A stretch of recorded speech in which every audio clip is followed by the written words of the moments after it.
Kosunga ko na minza chidu hin uni setting mai ko se ke rot ni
Ini hi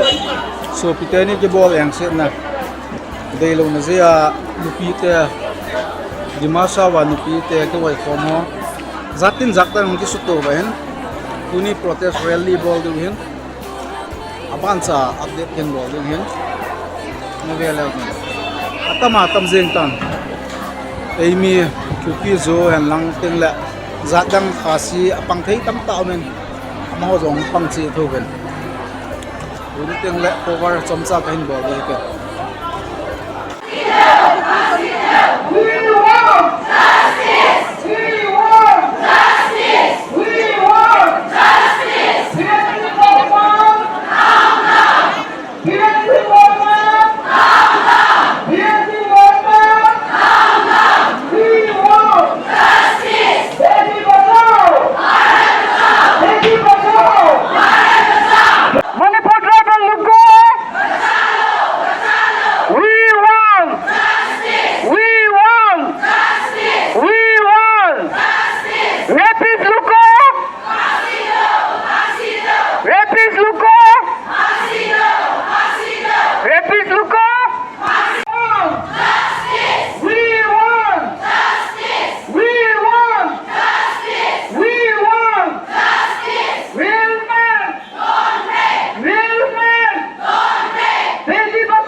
bằng khóm cao huy tên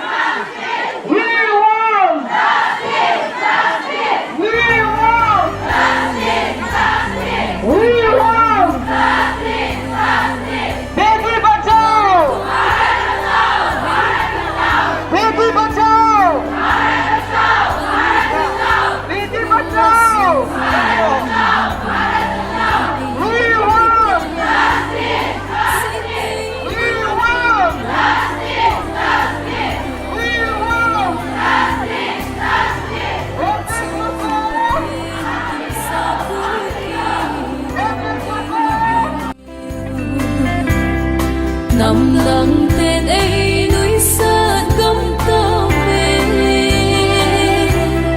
nắng ấy ngắm hi nam ô lại xuân thế cái lại xuân lung hiến ghé thì mô nắng lại xuân kỳ gây lại xuân nắng ô khi khen thấy đâu đi sắm nghi bóng akan cô thả ta băng akan cô ngồi lại hình cô bay thao tin ô cái lại xuân bằng thốn tao hi tên ngồi lại hình cô bay thao tin ô cái lại xuân bình không tao hi tên năm khăn của niềm đều nắng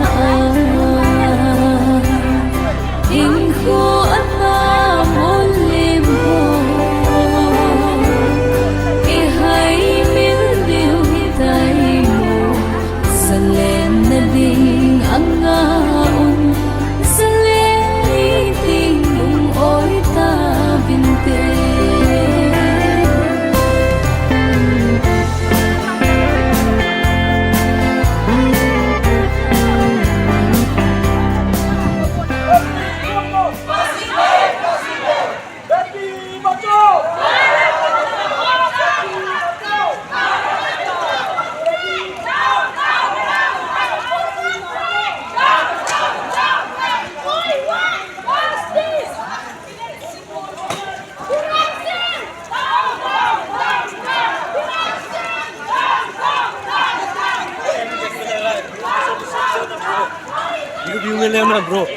अपमानित एक उल्लंघन एक नारी जिसने उसको पैदा किया वो बहन है वो बेटी है वो पत्नी है वो माँ है उसने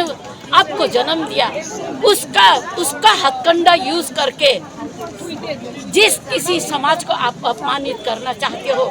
इस तरह से नहीं आप तलवार लेके निकल जाओ एक दूसरे से लड़ाई करो पुरुष और पुरुष जिस देश में अगर पुरुष नहीं है नारी लड़ाई करेगी लेकिन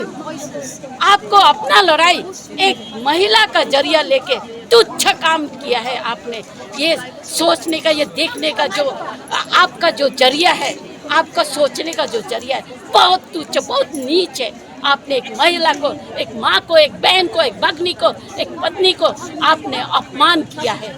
इस महिला ने 9 मास पेट में आपको रख के आपको पैदा किया अगर चाहे तो आप जैसे पुरुष को पैदा नहीं करके समाज में पैदा होते ही मार दिया होता तो आज ये अपना आपको अपमानित आज मणिपुर में जो महिला अपमानित हुई है नंगा करके उसको सरे बाजार में आपने उसको घुमाया है वो आपने